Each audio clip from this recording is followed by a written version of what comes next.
ಸ್ನೇಹಿತರು ನಮಸ್ಕಾರ. ನಾನು ನಿಮ್ಮ ರಾಕೇಶ್ ಆರುಂಡಿ. ಬೆಳ್ತಂಗಡಿಯ ಸುಮಂತ್ ಕೇಸ್ ಬಗ್ಗೆ ಇದೇ ಮೊದಲ ಬಾರಿಗೆ ಮಂಗಳೂರು SP ಅರುಣ್ ಅವರು ರಿಯಾಕ್ಟ್ ಮಾಡಿದ್ದಾರೆ. ಈ ಮುಖಾಂತರ ಸುಮಂತ್ ಕೇಸ್ಗೆ ಸಂಬಂಧಪಟ್ಟ ಹಾಗೆ ಇಷ್ಟು ದಿನಗಳ ನಂತರ ಕೇಸ್ ಯಾವ ಹಂತದಲ್ಲಿದೆ ಅನ್ನೋ ಅಪ್ಡೇಟ್ ಸಿಗ್ತಾ ಇರೋದು.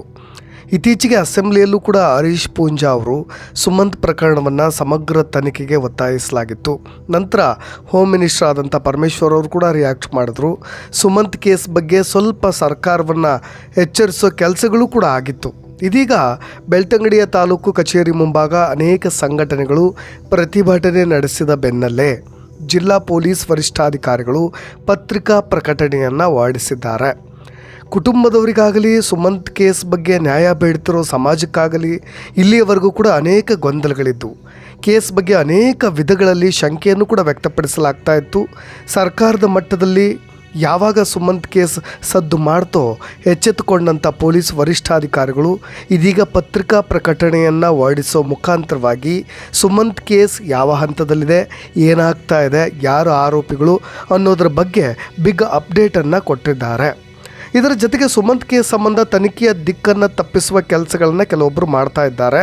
ಅಂಥವರ ವಿರುದ್ಧ ಕ್ರಮ ತೆಗೆದುಕೊಳ್ತೀವಿ ಅಂತಾನೂ ಕೂಡ SP ಖಡಕ್ ಎಚ್ಚರಿಕೆಯನ್ನು ಕೂಡ ಕೊಟ್ಟಿದ್ದಾರೆ. ಸ್ನೇಹಿತರೆ, ಗೇರುಕಟ್ಟೆ ಸಮೀಪದ ಕಳಿಯಾದಲ್ಲಿ ನಡೆದಂಥ ದುಷ್ಕೃತ್ಯ ಈ ಕೇಸ್ ವಿಷಯವಾಗಿ ಡೀಟೇಲ್ಡ್ ಆಗಿ ಹಿಂದಿನ ಅನೇಕ ವಿಡಿಯೋಗಳಲ್ಲಿ ನಾನೇ ತಿಳಿಸಿಬಿಟ್ಟಿದ್ದೀನಿ. ಸುಮಂತ್ ಸಾವು ಸ್ವಾಭಾವಿಕವೋ ಅಸ್ವಾಭಾವಿಕವೋ ಅದು ಇವತ್ತಿನ ಪ್ರಶ್ನೆ ಅಲ್ಲ. ಆದರೆ ಚುರುಕಾಗಿದ್ದಂಥ ಹುಡುಗನನ್ನು ನೀರಿನಲ್ಲಿ ಮುಳುಗಿಸಿದ್ದು ಯಾರು? ಒಂದು ಪ್ರಶ್ನೆ, ಆತ ಮಾನಸಿಕ ಅಸ್ವಸ್ಥನೂ ಅಲ್ಲ, ಆ ಭಾಗಕ್ಕೆ ಎಂದೂ ಕೂಡ ಹೋದವನೂ ಅಲ್ಲ, ಯಾರ ಮೇಲೆ ವೈಷಮ್ಯವೂ ಇಲ್ಲ, ಮನೆಯಲ್ಲಿ ತಂಟೆ ತಗಾದೆ ಜಗಳವನ್ನೂ ಆಡಿ ಹೋಗಿಲ್ಲ. ಆದರೆ ಪೋಸ್ಟ್ ಮಾರ್ಟಮ್ ರಿಪೋರ್ಟ್ಗಾಗಿ ಕಾಯ್ತಾ ಇದ್ದಂಥ ಕೆಲವರಿಗೆ ಅಚ್ಚರಿ ವಿಷಯಗಳನ್ನು ತಿಳಿಸೋ ಮುಖಾಂತರವಾಗಿ SP ಅರುಣ್ ಅವರು ಇನ್ನಷ್ಟು ಕುತೂಹಲವನ್ನು ಮೂಡಿಸಿದ್ದಾರೆ. ಹಾಗಾದರೆ ಸುಮಂತ್ ಕೇಸ್ ಯಾಕಿಷ್ಟು ಡಿಲೇ ಆಗ್ತಾ ಇದೆ ಅನ್ನೋ ವಿಷಯವಾಗಿ SP ಅರುಣ್ ಕ್ಲಾರಿಟಿ ಕೊಟ್ಟಿದ್ದಾರೆ. ಸುಮಂತ್ ನೀರು ಕುಡಿದ ನಂತರವೇ ಆತನ ಜೀವ ಹೋಗಿದೆ ಅನ್ನೋದು ಪ್ರಾಥಮಿಕ ವರದಿ. ಆದರೆ ಪೊಲೀಸರು ಇದನ್ನು ಅಸಹಜ ಸಾವು ಅಂತ ಮಾತ್ರ ಪರಿಗಣಿಸದೆ ಇದನ್ನು ಹತ್ಯೆ ನಡೆದಿದೆ ಅನ್ನೋ ಕಾಲಮ್ನಲ್ಲಿ ಸೇರಿಸಲಿಕ್ಕೆ ಅನೇಕ ಕಾರಣಗಳು ಕೂಡ ಇದ್ದಾವೆ. ಅದನ್ನು ಸ್ವತಃ SP ಈಗ ಒಪ್ಕೊಂಡು ಬಿಟ್ಟಿದ್ದಾರೆ. ಕಾಸ್ ಆಫ್ ಡೆತ್ ನೋಡಿ, ಯಾವುದೇ ಈ ರೀತಿಯಾದಂಥ ಸಾವುಗಳು ಸಂಭವಿಸಿದಾಗ ಕಾಸ್ ಆಫ್ ಡೆತ್ತನ್ನು ಬರೀತಾರೆ. ಅಂದರೆ ಏನು ಕಾರಣ ಸಾಯಲಿಕ್ಕೆ ಅಂತ, ಅಂದರೆ ನೀರಿನಲ್ಲಿ ಮುಳುಗಿ ಅನ್ನೋದು ಸುಮಂತ್ ಕೇಸ್ಗೆ ಸಂಬಂಧಪಟ್ಟಾಗಿರೋದು.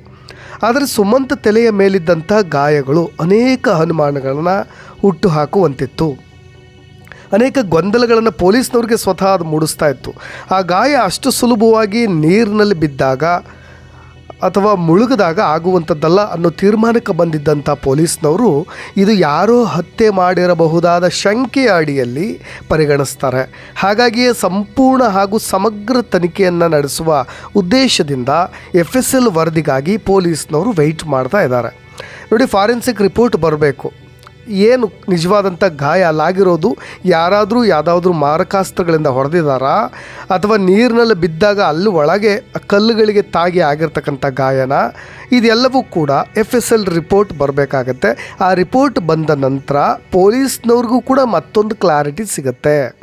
ಅವರ ಅನುಮಾನ ಇನ್ನಷ್ಟು ನಿಚ್ಚಳವಾದರೆ ಈ ತನಿಖೆ ಇನ್ನೊಂದು ಮಗ್ಗಲನ್ನು ಕೂಡ ತೆಗೆದುಕೊಳ್ಳಬಹುದು.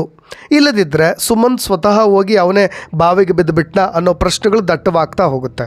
ಇದು ಹತ್ಯೆಯೇ ಅಥವಾ ಅಸಹಜ ಸಾವೇ ಅನ್ನೋದ್ರ ಬಗ್ಗೆ ಈವರೆಗೆ ಯಾವುದೇ ನಿರ್ಧಾರಕ್ಕೆ ನಾವು ಬರಲಿಕ್ಕೆ ಸಾಧ್ಯವಿಲ್ಲ ಅಂತ ಹೇಳಿ SP ಅರುಣ್ ಅವರು ಪ್ರೆಸ್ ರಿಪೋರ್ಟ್ನಲ್ಲಿ ಉಲ್ಲೇಖ ಮಾಡಿದ್ದಾರೆ.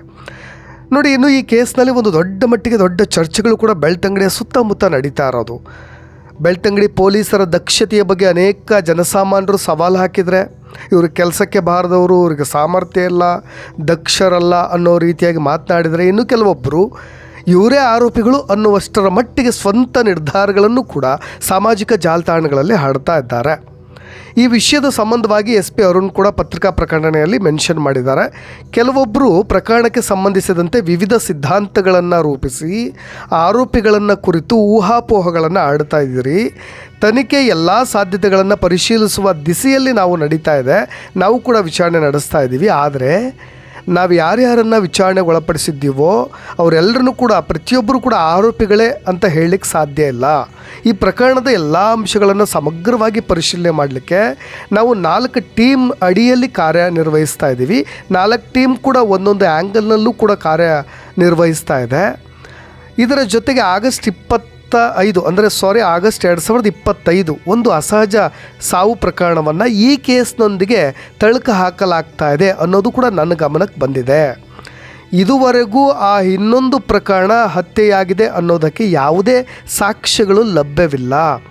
ಯಾವುದೇ ಶಂಕಿತರ ಕುರಿತು ಹರಡಲಾಗ್ತಾ ಇರೋ ವಿವಿಧ ವದಂತಿಗಳಿಗೆ ಸಾರ್ವಜನಿಕರು ಕಿವಿ ಕೊಡಬಾರದು ಅಂತ ಹೇಳಿ ಅವರು ಮನವಿಯನ್ನು ಕೂಡ ಮಾಡಿಕೊಂಡಿದ್ದಾರೆ. ಮತ್ತು ಇಂತಹ ವದಂತಿಗಳನ್ನು ಹರಡುವವರ ವಿರುದ್ಧ ಸೂಕ್ತ ಕಾನೂನು ಕ್ರಮವನ್ನು ತೆಗೆದುಕೊಳ್ತೀವಿ ಅಂತ ಹೇಳಿ ಪತ್ರಿಕಾ ಪ್ರಕಟಣೆಯಲ್ಲೂ ಕೂಡ ತಿಳಿಸಿದ್ದಾರೆ. ಒಂದು ಎಚ್ಚರಿಕೆ ನೋಡಿ ಸ್ನೇಹಿತರೆ, ಇಲ್ಲಿ ನಾವು ಗಮನಿಸಬೇಕು.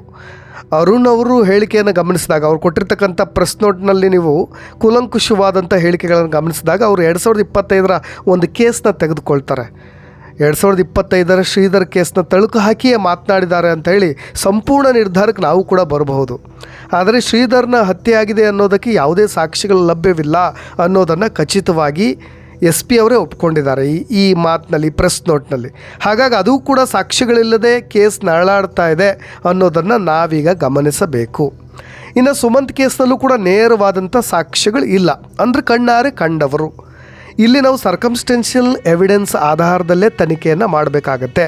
ಅಂದರೆ ಸಾಂದರ್ಭಿಕ ಸಾಕ್ಷಿಗಳು. ಫಾರ್ ಎಕ್ಸಾಂಪಲ್ ನೋಡಿ, ಅಲ್ಲೊಂದು ಹೆಣ್ಣಿನ ಮೇಲೆ ಯಾರೋ ದೌರ್ಜನ್ಯ ಮಾಡಿದ್ದಾರೆ ಅಂತಂದರೆ ಅಲ್ಲಿ ಬಿದ್ದಿರ್ತಕ್ಕಂಥ ವಸ್ತುಗಳು, ಅಥವಾ ಅಲ್ಲಿ ಏನಾದರೂ ಮಳೆ ಬರ್ತಾ ಇದ್ದರೆ ನೆಂದಿರುವ ವಸ್ತುಗಳೇನಾದರೂ ಇದೆಯಾ, ಅಥವಾ ಆ ಸಮಯದಲ್ಲಿ ಮಳೆ ಬರ್ತಾ ಇತ್ತಾ, ಆ ಸಮಯದಲ್ಲಿ ಆ ನಿಖರ ಪ್ರದೇಶದಲ್ಲಿನ ಚಟುವಟಿಕೆಗಳನ್ನು ರೀಕ್ರಿಯೇಟ್ ಮಾಡಿ ಆದರೂ ಸಾಂದರ್ಭಿಕ ಸಾಕ್ಷ್ಯಗಳನ್ನು ಪತ್ತೆ ಹಚ್ಚಿ ಈ ಕೇಸ್ಗೆ ರಿಲೇಟ್ ಮಾಡಿ ಯಾರಿರಬಹುದು ಆರೋಪಿಗಳು ಅಂತ ಹೇಳಿ ಪತ್ತೆ ಹಚ್ಚಬೇಕಾಗತ್ತೆ. ಅದರ ಮುಖಾಂತರವಾಗಿ ಅಪರಾಧಿಗಳನ್ನು ನಾವು ಕಂಡು ಹಿಡಿಯಬಹುದು. ಆದರೆ ಸುಮಂತ್ ಕೇಸ್ನಲ್ಲಿ ಡಿಲೇ ಆಗ್ತಾ ಇರೋದೇ FSL ವರದಿ.